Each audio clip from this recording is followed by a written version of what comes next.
Welcome to MB news. రైతు సంక్షేమమే ప్రభుత్వ ధ్యేయం. స్పీకర్ అయ్యన్న పాత్రుడు. చోడవరంలో పిఏసిఎస్ అధ్యక్షులకు ఒకరోజు శిక్షణ శిబిరం.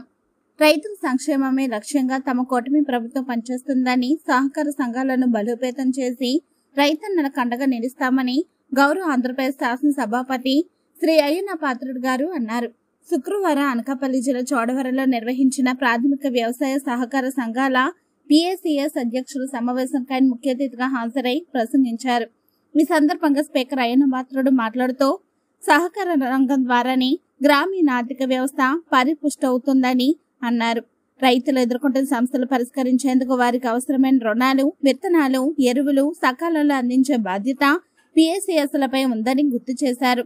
రాష్ట్రంలో కూటమి ప్రభుత్వం అధికారంలోకి వచ్చిన తర్వాత రైతు సంక్షేమానికి పెద్దపీట వేస్తుందని, వారి అభ్యున్నతే తమ ప్రథమ కర్తవ్యమని స్పష్టం చేశారు. ప్రభుత్వ పథకాల క్షేత్రస్థాయిలో ప్రతి రైతుకు చేరేలా చూడటంలో పిఏసిఎస్ అధ్యక్షులు కీలక పాత్ర పోషించాలని పిలుపునిచ్చారు. చిరు వ్యాపారులకు రుణాలు ఇచ్చి వారిని ప్రోత్సహించాలని పేర్కొన్నారు. ఈ కార్యక్రమంలో DCCB person in charge Shri Kona Tatarao, Chodavaram స్థానిక MLA Shri K SNS Raju, మాజీ మంత్రి Shri Bandaru Satyanarayana Murthy, housing corporation chairman Shri Battula Tatayya Babu తదితర ప్రముఖులు పాల్గొన్నారు. జిల్లా నలుమూలల నుండి పిఏసిఎస్ అధ్యక్షులు హాజరయ్యారు.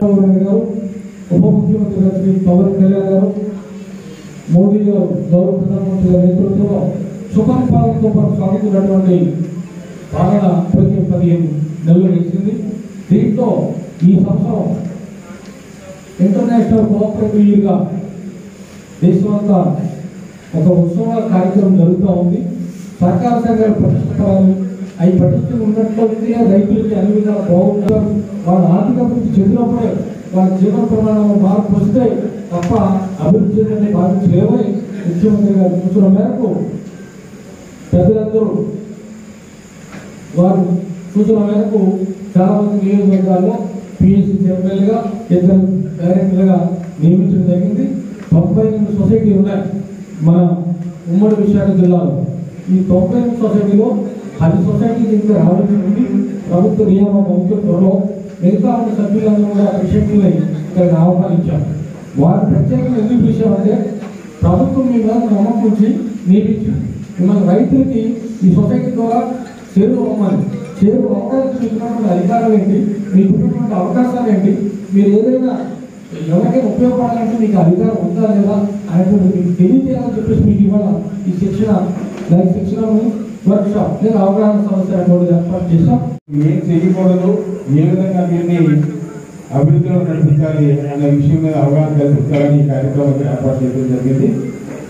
ముఖ్యంగా ఈ సహకార అంటే ఇప్పుడున్న పరిస్థితి కంటే మెరుగుపరిచే విధంగా తీసుకురావాలనే ఉద్దేశంతో ముఖ్యమంత్రి గారు, సహకార శాఖ మంత్రులు అందరూ కూడా వేరే కొత్తగా అది ఇంకా బాగా సర్టిఫికేట్ తప్పలేదు. ఇలా మీకు విశాఖపట్నం, అనకాపల్లి, అల్లూరు సీతారామరాజు జిల్లా 3 జిల్లాల్లో 98 సొసైటీలు ఉన్నాయి. మనకి ఒకటే సెంట్రల్ బ్యాంక్. అనకాపల్లి 74, విశాఖపట్నం 13, అల్లూరు సీతారామరాజు జిల్లాలో 11, 98. మీరు ఏమనుకున్నారంటే ఈ డబ్బు అంతా గవర్నమెంట్ ఇస్తారనుకున్నారు. గవర్నమెంట్ కాదు, ఇది సెంట్రల్ బ్యాంక్ వాళ్ళు ఆప్కాప్ నుంచి అప్పు తీసుకొస్తారండి. సెంట్రల్ బ్యాంక్ వాళ్ళు ఏం చేస్తారు, ఆప్కాప్ నుంచి కనెక్షన్ నుంచి అప్పు తీసుకొస్తారు. అదేవిధంగా విశాఖపట్నం డీసీబీ 32 బ్రాంచ్లు ఉన్నాయి.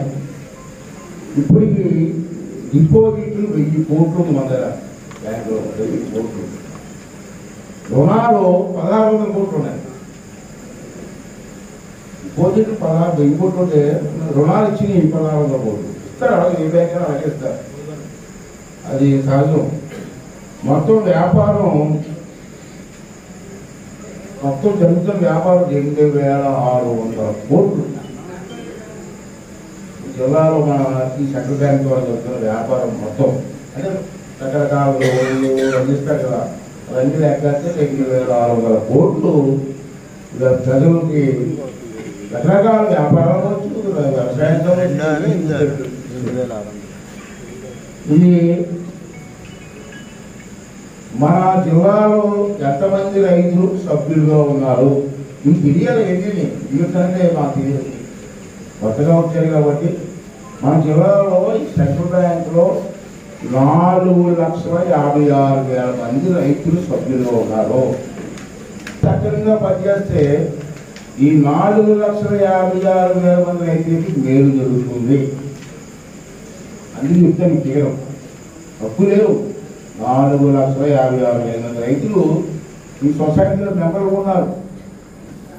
అందుకే నేనేమంటానంటే మీరు సక్రమంగా పనిచేస్తే రైతులకి చాలా ఉపకారం జరిగే సొసైటీ ఈ కోఆపరేటివ్ సొసైటీ. అయితే నేను ఇంటర్మీడియట్ చదువుకున్నప్పుడు నర్సీపట్నం కోఆపరేటివ్ బ్యాంక్ ఎలక్షన్ అయితే దాంట్లో నేను పార్టిసిపేట్ చేసి ఆ రోజు రాధమరాజు గారు ఉండేవారు వెళ్ళాడు. వాళ్ళు ఇంగ్లీష్ని పోరాడి సొసైటీ గెలిపించుకున్నాం. అప్పుడు ఇంటర్మీడియట్. అప్పటి నుంచి సొసైటీ మీద నాకు అవగాహన ఉంది. అంటే మీరు అందరూ కలిసి దీన్ని అభివృద్ధి చేసి రైతులకు ఉపయోగపడే విధంగా ఇది చేయవలసినటువంటి అవసరం ఉందని చెప్పి సందర్భంలో అందరికీ మనం చేస్తున్నాం. మీరు ఉందా చెప్పి ఆప్కాబ్ నుంచి డబ్బు అప్పిస్తారు, సొసైటీకి అప్పిస్తారు, కొంత వడ్డీకి. సొసైటీకి ఏం చేస్తారు, రైతులకు అప్పిస్తారు, వ్యాపారాలకు అప్పిస్తారు, వాళ్ళ గురించి ముసుగు చేస్తారు, మళ్ళీ తిరిగి మళ్ళీ బ్యాంక్ కడుతూ ఉంటారు. ఇది సైకిలింగ్. అంతేగాని ప్రభుత్వం ఊరి నుంచి వస్తుంది, ఊరు దెబ్బేస్తామో అనుకోకూడదు. అది వ్యాపార వ్యవస్థ. మనకి కోఆపరేటివ్ సిస్టమ్ కాకుండా వేరే బ్యాంకులు ఉన్నాయి కదా, స్టేట్ బ్యాంక్, ఈ బ్యాంక్, ఆ బ్యాంక్, నేషనల్ బ్యాంక్స్. వాళ్ళు వేరు. ఇంకా చెప్పారు రాఘర్ గారు ఉదాహరణ. ఆ తప్పు ఎవరిదండి, నేను క్వశ్చన్ చేస్తాను ఇవాళ. అదే నేషనల్ బ్యాంకులో ఎవరైనా ఎక్కువ ఎగదొక్కితే అనుకుంటారంటే ఇల్లు మొత్తం దొక్కేశారు. మరి కోఆపరేటివ్ బ్యాంకులో రైతు అప్పు కట్టకపోతే ఎందుకు యాక్షన్ తీసుకోలేకపోతున్నారు? ఇంకా మీరు చెప్పింది సొసైటీ సెక్రటరీ డబ్బు తీసాడు మా కరబాల సొసైటీలో. తినేస్తే వాడి మీద రికవరీ చేయమని చెప్పి నోటీస్ ఇస్తే వాడు తిన్నంగా హైకోర్టుకి వెళ్ళి ఆర్డర్ తెచ్చుకున్నాడు. ఆడు తప్పులేదని తీసింది వాడు. హైకోర్టు ఏమో అక్కడ కవర్గా ఇచ్చి సహకరించమని చెప్పి డబ్బులు తిరిగి మంది వీళ్ళు ఇవ్వలే. ఎందుకు వాళ్ళు తినేసారు కదా అని మళ్ళీ ఆడు హైకోర్టుకి వెళ్ళి మీరు ఇచ్చిన ఆర్డర్ అమలు చేయట్లేదండి మళ్ళీ కోర్టుకి వెళ్ళాడు. కోర్టు మళ్ళీ అక్కడికే ఫేవర్గా వచ్చింది.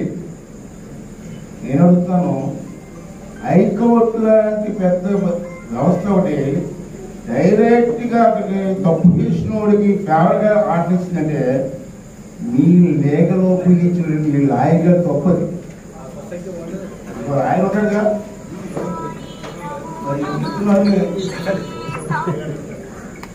కదా పైగా చెప్పలేకపోయాడు. 30 సొసైటీలోనే ఎరువులు ఇచ్చారు. మనం ఎక్కడ సొసైటీ లైసెన్స్లు పెట్టుకోవచ్చు. రాజకాపులు ఉంచుకో దాంట్లో కాగితం పెడితే 24 గంటలు వస్తుంది లైసెన్స్. నేను పెట్టాం మా నర్సింపట్లో పెట్టాం, మాకు ఒకటి ఇంకో రూల్ కూడా దాంట్లో నేర్చుకోండి. అబద్ధాలు నేర్చుకోవడానికి మీటింగ్ పెట్టాం. ఎంత అబద్ధాలు అవుతుంది పక్కన కుర్రోళ్ళు లైసెన్స్ డబ్బులు చేసిన డబ్బులు అయిపోయి మీరే తీసుకున్నారు. కాగితం పెడితే ఇమీడియట్ 24 గంటలు ఇచ్చారు మాకు. ఇంకేం చూడదు. నేనేమంటానంటే 30 సొసైటీలు ఇచ్చారు. అదే 98 సొసైటీలో కూడా ఇస్తే రైతు ఆ సొసైటీ ఏరియాలో రైతులు అనేది సొసైటీకి వచ్చి ఉంటారు కదా, అది ఈజీ కదా. ఇప్పుడు మీకు ఆల్రెడీ గొడవలు లేవు, కొంతమంది గొడవలు లేవన్నారు. ఓకే, మా ఏరియాలో అన్నారు, మన గిరిపేట అక్కడ అన్నారు. ఆ గొడవలు లేదండి, 77 గొడవలు ఉన్నాయి. అప్పుడే 98కి 77 గొడవలు రెడీగా ఉన్నాయి. వాళ్ళు మాత్రం చేసారే పోనీ గొడవలు లేదు. పక్కన ఒక ఇల్లు అది తీసుకొచ్చి ఒక నెల రైతు సేవా కేంద్రాలు ఉన్నాయి కదా, దాంట్లో పెట్టుకోవచ్చుగా. ఆ ఆలోచన రాలేదా? దాని చేయమో ప్రభుత్వం అది చేయలేదు, ఇది చేయలేదు, మీరే చెప్తారు విషయంలో. అంతే బాధ్యత ఆలోచించాలి. ఏమన్నానంటే 77 గొడవలు ఉన్నాయి ఆల్రెడీ మన దగ్గర. 77 గొడవల్లో ఒక 37 కేసులు కొన్నా. మిగతా ఇంకేమీ నడుపుతాను నేను. సేపు ఎదుటి మనిషికి తప్పు ఉంటుంది కాదు, తప్పు జరిగితే జరగవచ్చు. అలాంటి వాళ్ళు పెద్ద వాళ్ళు కూడా తప్పు చేస్తారు.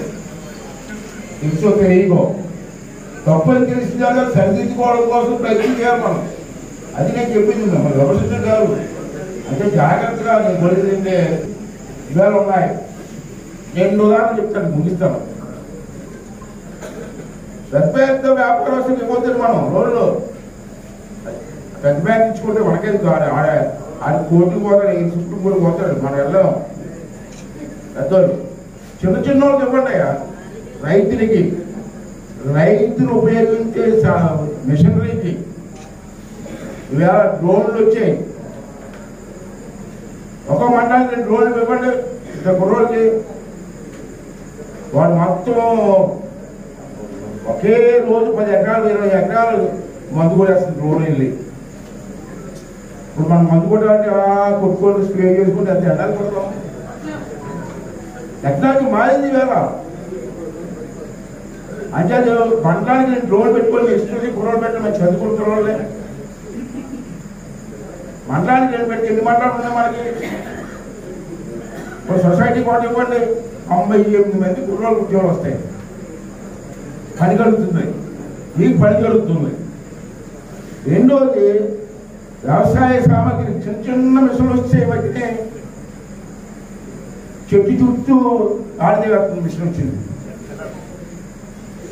ఇంతకుముందు చెట్టు చుట్టూ పాడపడుతూ ఒక్కుండా పోలేదు.